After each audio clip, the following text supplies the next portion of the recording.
विधायक निधि से जो राशि मिलती है उसको बढ़ाने की ज़रूरत है और उसमें और विस्तार करने की ज़रूरत है, ताकि जो क्षेत्र का विकास और बेहतर तरीके से हो सके और लोगों तक जो जन आकांक्षाएँ हैं जो लोगों की वो पहुँच सके, वो पूरी की जा सके। लिहाजा उस मद्देनज़र उसको पॉइंट में रखते हुए कहीं न कहीं विधायकों को मिलने वाली राशि में और बढ़ोतरी की गुंजाइश है। इसकी हिमायत तमाम जो पक्ष और विपक्ष के जो विधायक हैं वो कर रहे हैं। और अब देखिए एक के बाद एक तमाम जो जनप्रतिनिधि यहाँ पहुँच रहे हैं और विधानसभा के सत्र में और उनके कार्यवाही में शामिल हो रहे हैं। तो अभी जिस तरह से सुबह से हम लोगों ने विभिन्न विधायकों से, पक्ष और विपक्ष के विधायकों से बात की और एक तस्वीर आपके सामने पेश करने की कोशिश की झारखंड विधानसभा में क्या कुछ होना है। और एक जो सवाल हम लोगों ने खास तौर पर उठाया है न्यूज़ बाइस्कोप ने अपने मंच से कि जो बेरोजगारों को बेरोजगारी भत्ता देने का जो सवाल था और इसको लेकर श्रम विभाग ने और उसके जो मंत्री हैं सत्यानंद भोक्ता, उनसे भी बात हुई थी पिछले दिनों। उन्होंने भी कहा था कि मंडल जी एक सवा 26 महीने गुजर जाने के बाद सरकार ने एक बड़ा कमिटमेंट के साथ बताया था जो बेरोजगार लोग हैं हम उनको बेरोजगारी भत्ता देंगे, और बहुत प्रोसेस बढ़ गया था, फाइल आगे बहुत निकल चुकी थी श्रम विभाग से, मगर वो एक्चुअल में लाभुकों तक पहुंची नहीं है। क्या लग रहा है कि वो सिर्फ फाइलों तक ही रहेगा? देखिए, सरकार को इस चीज़ की चिंता नहीं है कि बेरोजगारों के हित की कैसे बात करें। ना 5 लाख सरकारी नौकरी दी, ना नियुक्ति वर्ष जो 2021 घोषित था उसमें कुछ काम किए। सरकार ने बहुत प्रचारित किया था कि बेरोजगारी भत्ता देंगे 5,000 7,000 पोस्ट ग्रेजुएट को, लेकिन जब देने की बात आई तो सरकार ने कोरोना काल का खजाना खाली है का बहाना करके 2 साल तक चीज़ों को निपटाया और फाइलों में चीज़ों को उलझा दिया।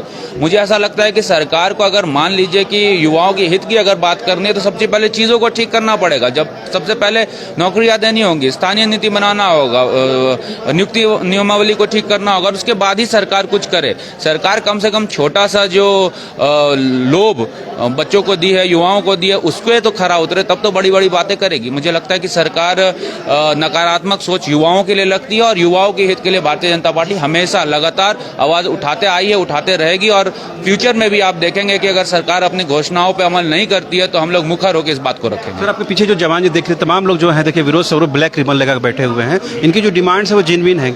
आप लोग क्या समर्थन करते हैं, हिमायत करते हैं? देखिए, पुलिस एसोसिएशन के लोग मेरे से आए थे मिलने के लिए, और अमित मंडल चाहे वो युवाओं की बात हो, चाहे वो अनुबंध कर्मी की बात हो, या तो कार्मिक में जो भी कार्यरत सचिवालय में कार्यरत कर्मियों के हित की बात हो, उसमें ही ये लोग भी आते हैं। मुझे लगता है कि सरकार छलावा इन लोगों के साथ कर रही है। सबसे पहले तो उन्होंने कहा कि हम लोग इसको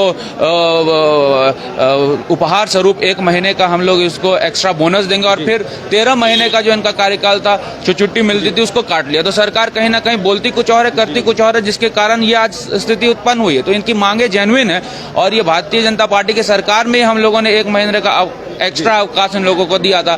आज उन सब चीज़ों पे सरकार चर्चा नहीं करके किस प्रकार हमारे पुलिस प्रशासन का मनोबल गिरे, किस प्रकार से उनके द्वारा किए गए काम को, लोगों के बीच अच्छे काम को, उसका फल उनको कैसे मिले, इस पे चिंता सरकार नहीं कर रही। मुझे लगता है काफ़ी खेदजनक है ये। जी, आपने सुना अमित मंडल साहब ने भी कहीं ना कहीं तमाम जो IRB के जवान हैं, पुलिसकर्मी हैं, उनकी मांगों का उन्होंने समर्थन किया है। न सिर्फ अमित मंडल जी बल्कि तमाम जो पक्ष विपक्ष के विधायक हैं वो इस बात की हिमायत रखते हैं कि सरकार को इनके साथ न्याय करना चाहिए, जस्टिस करना चाहिए। लेकिन बड़ा सवाल यही है कि सरकार तक कब आवाज़ पहुंचेगी और सरकार कब इनके बातों को लेकर अंतिम निर्णय ले पाएगी।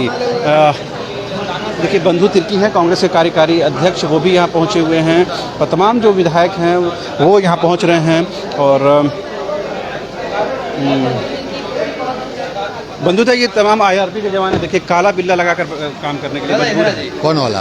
ये IRB के जवान है, इनको पेंशन नहीं मिलता है, अवकाश कम कर दिया गया है, 13 महीना का मिलना था, वो मामला देखते हैं, उठाते हैं, हिमायत करेंगे ना?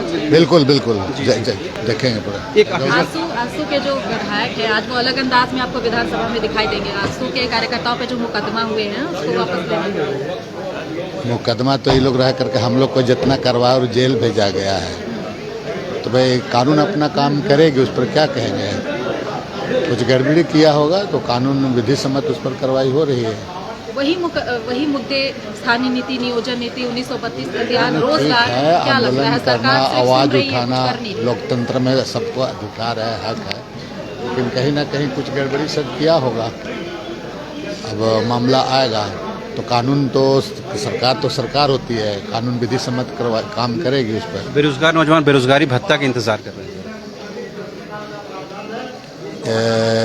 जो इंतजार कर रही है उसके संबंध में हम लोग बात करेंगे इसके संबंध में क्या हुआ। हम तो इसको उठाए अभी सदन में मामला चलेगा तो उसमें हम लोग इस बात को फिर हम लाएंगे। जी, आपने सुना, बहुत बड़ी बात कही है कांग्रेस के कार्यकारी अध्यक्ष बंधु तिर्की ने। उन्होंने कहा कि इस मामले को वो सदन के अंदर उठाएंगे। और देखिए, आजसू के जो सुप्रीमो हैं सुदेश महतो, वो यहाँ पर आप देखेंगे वो सदन के अंदर जा रहे हैं और लोग